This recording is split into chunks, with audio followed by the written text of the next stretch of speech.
మనకు వందనాలండి. మన జాషువా బ్రదర్ గారికి కూడా నా వందనాలు నా కుటుంబం తరపున తెలియజేసుకున్నాను. మరి మేము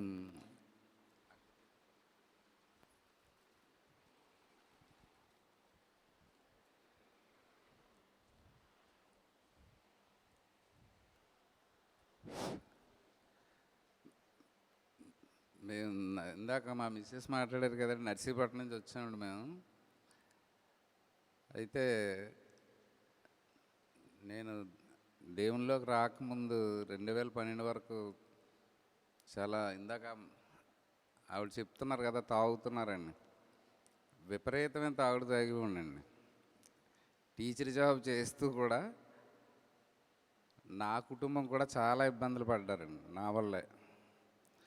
చాలా దారుణమైన తాగుడు తాగుడు, పిల్లలు చిన్నోళ్ళు. దాని మీద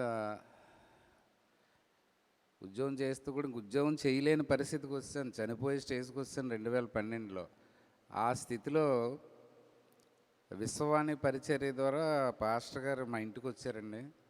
ఆయన ఒక అడ్రస్ ఇవ్వడం వల్ల ఎస్కోట్ వెళ్ళి ఒక కార్యక్రమం ద్వారా ఎన్నో తిరిగానండి. మెంటల్ హాస్పిటల్లో కూడా 40 రోజులు ఉన్నాను. ఎన్నో మందులు వాడాను కానీ నా వల్ల కాలేదు. ఎప్పుడైతే దేవుడు ఒక ఆ పాస్టర్ గారిని పంపడం వల్ల ఆయన ద్వారా నేను ఆల్కహాలిక్స్ అనానిమస్ అనే కార్యక్రమంకి వెళ్ళడం ద్వారా ఈ తాగుడు ఆపానండి. ఆ రోజు నుంచి 2012లో ఆపానండి. అప్పటి నుంచి కూడా చిన్నపిల్లలు అప్పటికే విపరీతమైన తాగుడితో పాటు పేకాటలాడి ఉన్నాయి. అన్నీ లేని అలవాటు లేదు, అన్నీ చేశానండి. నా వల్ల నా కుటుంబం చాలా నష్టపోయింది. అప్పుడు ఏదో ఇంక అప్పులు ఏదో తీరుద్దామని చెప్పి ఈ అప్పుల సమస్యల వల్లే తాగేసి ఉండండి. ఏం చేయాలో తెలిసేది కాదు, పెరుగుతూ పోయింది అలాగా. దాన్ని అలాగ చూసుకుని నేను 2012లో మరి మందు ఆపడం జరిగిందండి. అప్పటి నుంచి మరి పిల్లలిద్దరిని చదివించాలి, బాగా చేయాలని చెప్పి ఆలోచన అయితే వచ్చింది.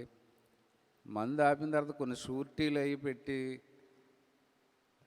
ఇల్లు కూడా కోల్పోయి, నేను అన్నీ అయిన తర్వాత మొన్న రీసెంట్గా 2022లో 1.5 కోటి ఇల్లు కూడా కోల్పోయానండి. ఇవన్నీ పోయినా మళ్ళీ మేము ఈ స్థితిలో ఇలా నిలబడ్డామంటే కారణం కుటుంబ ప్రార్థన మొదలుపెట్టామండి. దాని ద్వారా అయితే ఇక్కడకు రావడానికి మేము నర్సీపట్నం ఉండడానికి కారణం ఏంటంటే, సంఘంలో క్లాప్స్ కొట్టాలంటే సిగ్గు, ఏమైనా మాట్లాడాలంటే సిగ్గు.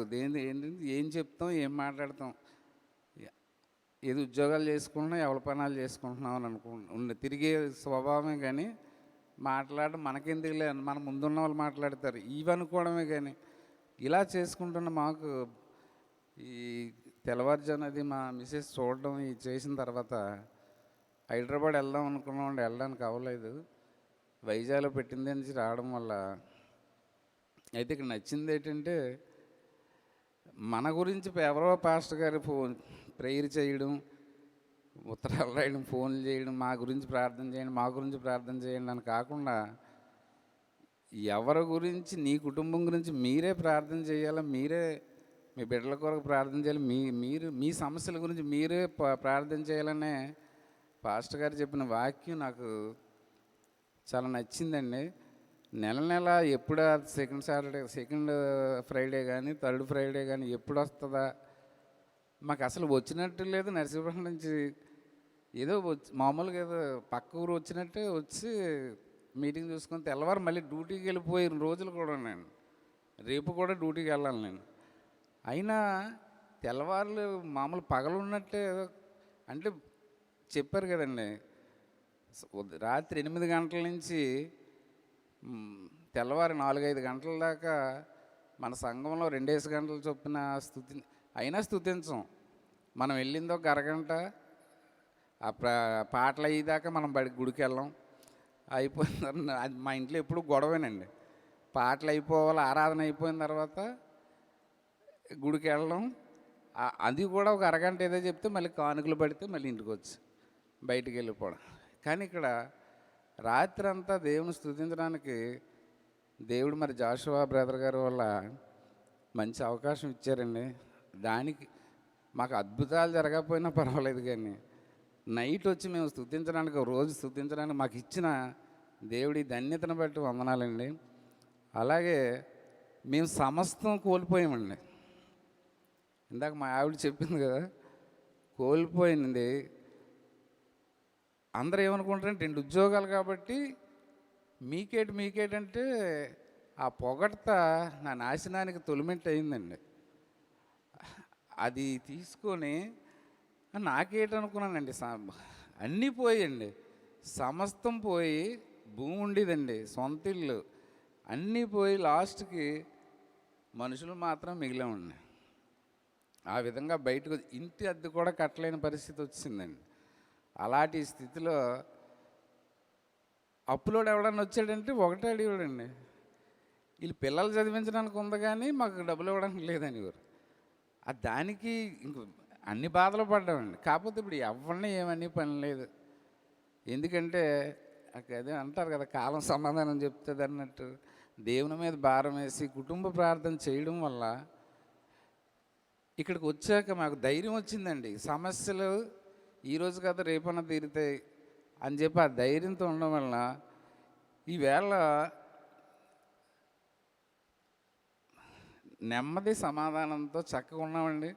2 పిల్లలు ఈవేళ, ఓ పాప 3rd year MBBS అవుతుందండి. మొన్న ఇప్పుడు ఈ పాప, మాకు అక్కడ ఉన్న పాప నీట్ సెలెక్ట్ అయింది. 2 దేవుడు ఆశీర్వదించాడండి. అది మాకు ఆస్తి అంతా పోయినా ఇవన్నీ తీసి బిడ్డలకి కష్టం తెలిస్తే మా దగ్గర నుంచి అన్నీ తీసేయడం. ఎందుకు తీసాడంటే, మా దగ్గర నుంచి అన్నీ కోల్పోతే నా బిడ్డలు వాళ్ళకి తెలిసిలా చేసాడు. కష్టం ఎలాగుంటుందో తెలిస్తే వాళ్ళు చక్కగా చదువుకుంటున్నారండి, చదివారు ఇప్పుడు వరకు. నిజంగా దేవుడు మరి అద్భుతాలు అన్నందుకు మా కుటుంబంలో ఆస్తి ఎంత పోయినా మేము అన్నీ పోగొట్టుకున్నాం. మా పెద్ద పాపకు సీట్ వచ్చిన వెంటనే మేము అన్నీ మర్చిపోయాం. అలాగే నెక్స్ట్ ఈ సంవత్సరం మరి ఆ చిన్న పాపకు కూడా సీట్ వస్తుందండి. మరి ఇదంతా కూడా దేవుని కృప అండి. ఆల్ నైట్ ప్రేయర్ రావడం ఇప్పుడు జరగకపోయినా ముందుకు జరుగుతాయని ఆశతో, నిరీక్షణ కలిగి కనిపెడితే ఏదన్నా జరుగుతుందని మరి బ్రదర్ గారి ద్వారా మేము మా కుటుంబంలో నెరవేరిందని నమ్ముతున్నామండి. మరి ఇలాగే మేము అనుకున్నది ఒకటండి, ఇక్కడ ఎంతకాలం పెట్టినా హ్యాపీగా ఒక సరదాగా సైట్ సీయింగ్కి వచ్చినట్టన్నా సరే వచ్చి చక్కగా ప్రార్థనలో రాత్రి నుంచి తెల్లవారు ఉండి హ్యాపీగా వెళ్ళిపోతున్నామండి. అలాగే మేము మా కుటుంబం ఎప్పుడు కూడా ఈ అనుదినం ఇక్కడికి వచ్చి వెళ్ళడానికి, ప్రతి నెలలో కూడా వచ్చి వెళ్ళడానికి శక్తిని దయచేయాలని, మా బిడ్డ గురించి కూడా ప్రార్థన చేయమని ఈ సాక్ష్యాన్ని నాకు ఇచ్చినందుకు, అవకాశం ఇచ్చినందుకు పాస్టర్ గారికి ధన్యవాదాలు తెలుపుతున్నాను సార్.